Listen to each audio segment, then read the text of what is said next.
Welcome to Next Gen Tech. Talent and Trends, the space where we explore, with clarity and purpose, the real impact of talent, technology, and artificial intelligence on organizations. We are Silva, and today we invite you to reflect with us on the decisions shaping the present and future of the IT industry. Here, we don't just discuss headhunting, AI, or tech consulting. We discuss what truly drives people, the need to grow, adapt, and lead. This deep dive is for you if you're ready to take control of your career, lead change, or learn something new. Let's get started. So let's unpack the material we've been diving into for this session. It describes a real unseen battle happening right now, especially for senior professionals in the IT world. Mhm.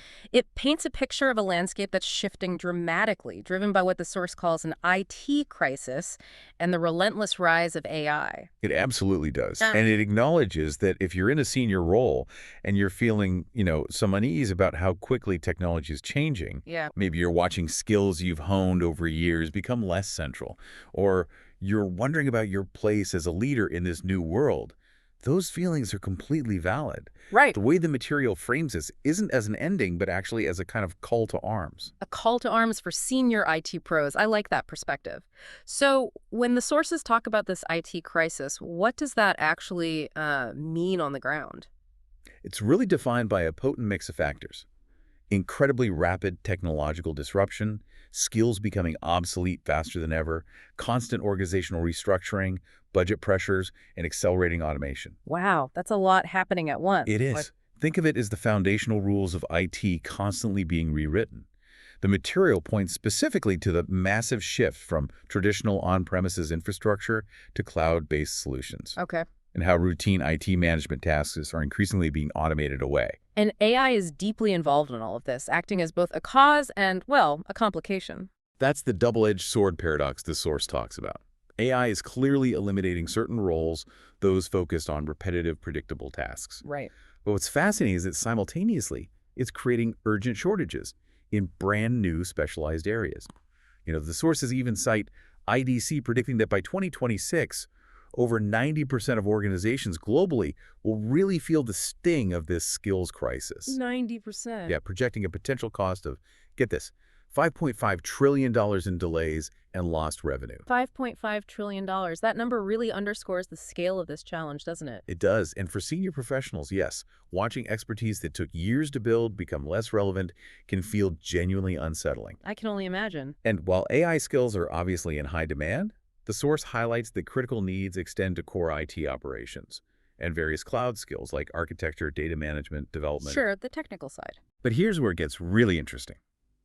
The material also strongly emphasizes the crucial role of non-technical skills, things like digital business acumen, human-centric abilities, and strong leadership. So it's not just about knowing the latest algorithms or cloud architecture. It's fundamentally about how you lead using technology and navigate change. Exactly. And that shift in focus takes us to how this often abstract crisis translates into real-world impact for seasoned careers. If you're feeling those tremors, that sense of unease, the material makes it absolutely clear you are not alone. That feeling is a shared experience right now, and it's leading to tangible shifts, including job displacement among senior professionals. We see a SHRM statistic mentioned, Oh, yeah. indicating that 12.6% of current U.S. jobs, so that's roughly 19.2 million positions, are at high or very high risk of displacement by automation across all levels, not just entry level. 19 million roles. And the sources give specific examples, right? Like the discussion around IBM using AI agents for some HR functions? Yes, it references comments from IBM CEO Arvind Krishna on that, and analyst Josh Berson's prediction of a potential 20–30% or more reduction in HR headcount in areas like learning and development or HR business partners. Wow. Though, importantly, the source also points out that these individuals might transition into roles managing the AI platforms themselves or taking on responsibilities that AI can't fully handle yet, like organizational design or complex data management. So it's often a redefinition, not just elimination. That's a good way to put it. It's a redefinition. That reframing is important, and it seems some sectors are feeling these tremors more intensely than others. They are, often because they have high volumes of data or processes just ripe for automation or digital transformation. The source highlights several. Like? Think about financial services where AI is automating analysis, customer service, risk assessment, fraud detection, investment analysis areas traditionally staffed by experienced pros. Makes sense. In healthcare, digitization with EHRs, telemedicine, and AI diagnostics is fundamentally changing what kind of technical and leadership skills are needed from senior IT staff. Right. Manufacturing is undergoing its Industry 4.0 shift, bringing smart factories that displace traditional roles and require leadership focused on data-driven decision-making. Okay.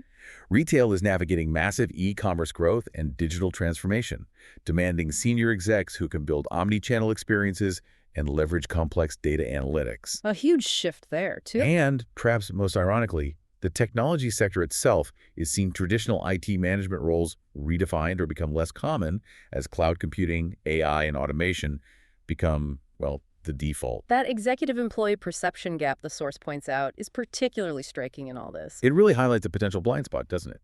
CTO Magazine, citing BCG research, notes that 85% of the C-suite are planning to increase AI investment. Which you'd expect. Right? It makes Yeah. sense from a business perspective. Yeah. Yet only 24% of employees in that BCG survey worried that AI could make their jobs obsolete. That's a big gap. And Accenture's research is even starker. Nearly 60% of workers worry about AI job elimination, compared to less than a third of C-suite leaders seeing this as a major concern for their workforce. That level of disconnect could absolutely leave employees feeling unheard and, frankly, unprepared for changes that are already happening or on the horizon. Definitely. Which brings us to how different generations view and interact with AI and how that plays into the broader shift in required skills. Yeah, generational attitudes significantly influence how people adapt to AI, especially in senior tech roles. The sources summarize these perspectives quite well. How so? Well, millennials are generally quite comfortable with AI, often seeing it as a tool to augment their roles, freeing them up for more creative or strategic work. They also value work-life balance and flexibility, which AI tools can potentially support. Gen Z, as true digital natives, are heavy AI users. Nearly 80% report using AI tools for over half their work, compared to about 50% of older workers. They see AI as vital for efficiency, but, and this is key, they also have strong ethical concerns about things like transparency and fairness in AI systems. Interesting. What about Gen X and boomers? Gen X has adapted significantly over their careers. They tend to leverage AI for productivity, particularly in leadership roles, but the material notes they also harbor some of the deepest concerns about the broader economic and social implications of AI, especially regarding job replacement. Understandable. And baby boomers, while many are nearing retirement, often show the most resistance to adopting new AI tools. Their concerns often center on job security due to automation, and many still prefer traditional processes and face-to-face interaction. It's a really diverse set of experiences and comfort levels across those age groups.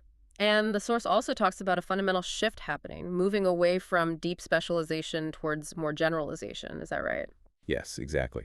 There's a quote from HR executive noting that many areas are getting compressed as AI brings the specialization.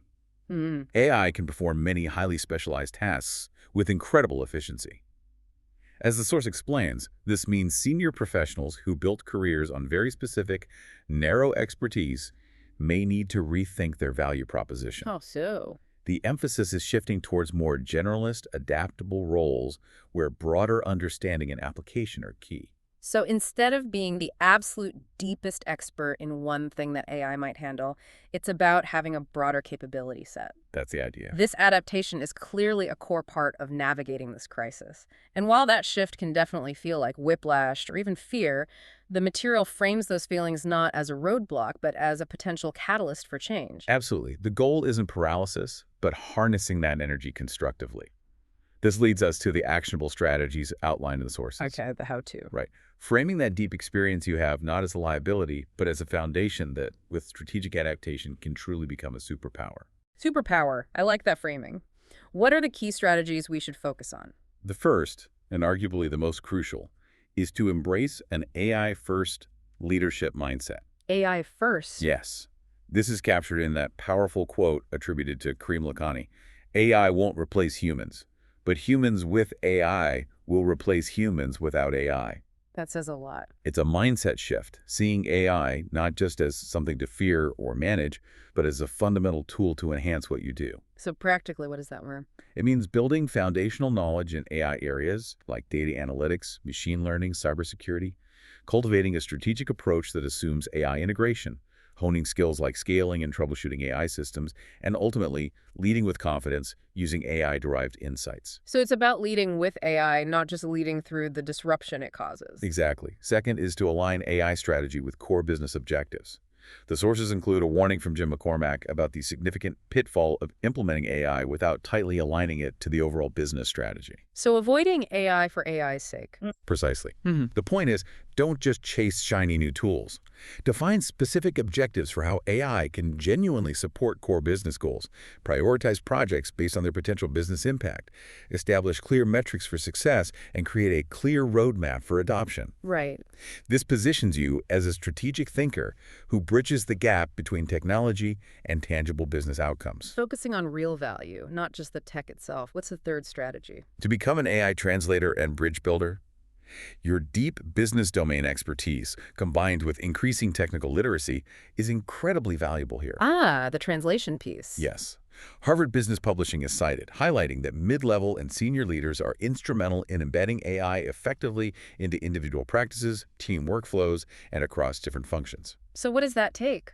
This role requires not just technical understanding, but deep business knowledge, strong communication skills to explain complex AI concepts in clear business terms, and the ability to foster collaboration across departments. Being that crucial link who can make the technical meaningful to the business side. You got it. And the fourth strategy is to champion a culture of continuous learning and adaptation. Because things change so fast. Exactly. The speed of AI development means skills are becoming outdated faster than ever. C-suite strategy notes that investing in continuous learning will enable organizations to maintain a competitive edge. So it's not just personal learning. No, this isn't just about your learning. It's about actively fostering a learning environment in your teams and organization. Allocate resources for AI education. Model a growth mindset by being open to learning new things yourself. Create psychological safety so people feel comfortable experimenting and potentially failing. Establish ways to share knowledge and visibly reward innovation. Building that learning muscle across the board. And as we discussed, it's not just about learning new technical skills, it's also about doubling down on skills AI can't replicate. The source makes a really critical point that as AI handles more analytical or routine tasks, our uniquely human capabilities become even more valuable. This is where the true human edge lies, and where experienced professionals can truly differentiate themselves. The source lists several specific human skills that become essential to hone. Okay, like what? Strategic thinking. The ability to synthesize diverse information, consider ethical implications, and make nuanced value judgments that go beyond just data analysis. Right. Emotional intelligence. Understanding complex human emotions, building genuine trust, and managing relationships, effectively things crucial for leadership that AI cannot replicate. Definitely. Creative problem solving. Generating novel solutions for unprecedented challenges that don't fit existing patterns. Critical. Ethical leadership. Making value-based decisions and considering the broader societal impact of technology beyond purely technical feasibility. And finally, change management. Guiding organizational transformation with empathy, vision, and the ability to bring people along through uncertainty. These are the foundational skills that become the bedrock of effective leadership in this new landscape. It's about leaning into what makes us human. Absolutely. Beyond individual skills, the source also touches on building trust in AI implementation and the power of collaboration. How does that fit in? Trust is indeed a significant barrier to AI adoption, as insights from LinkedIn highlight. Building that trust involves pushing for transparency in AI decision-making, advocating for explainable AI where possible, proactively addressing data quality and privacy concerns, developing robust ethical governance frameworks, and communicating clearly about AI's role and its limitations. And specializing in AI governance and ethics sounds like a growing field that absolutely requires human judgment. It is, very much so. Understanding developing regulations, establishing ethical deployment frameworks, mitigating bias in data and algorithms, and setting up clear governance structures are all areas needing experienced professionals. Right, areas where human oversight is key. It's a field where human oversight and values are indispensable. Finally, the source emphasizes the power of cross-generational collaboration in navigating all this. Yes, and this is really interesting. Different attitudes towards AI across generations, rather than being a challenge, can be a real opportunity. How so? Facilitating knowledge exchange, combining the comfort with AI tools often found in Gen Z and millennials, with the deep industry knowledge, historical context, and relationship networks of Gen X and baby boomers creates a powerful synergy. Hmm. It's a way to build bridges and leverage the unique strengths each generation brings to the table for navigating this crisis effectively. Leveraging everyone's strengths, that makes so much sense. So, after exploring the landscape, understanding the challenges, and outlining the strategies, here's a thought for you to ponder as we wrap up. Reflect on how your unique blend of years of experience, the nuanced decision-making skills you've built, and the specific human capabilities we discussed like strategic thinking or emotional intelligence are not just about surviving the AI revolution. What if these are actually the most valuable assets you possess for truly building the future? What does embracing AI with these skills mean for your next chapter? This was Next Gen Tech, Talent and Trends. Thank you for joining us in this conversation where knowledge becomes direction. I hope this deep dive offered you a useful pause, a boost of inspiration, or even a starting point for what's ahead. We hope to have left you with ideas, questions, and, most importantly, the drive to keep building your path in the world of technology and talent. Remember, the future doesn't just happen. It's built with talent, technology, and purpose. We are Silva, and we'll catch you in the next deep dive.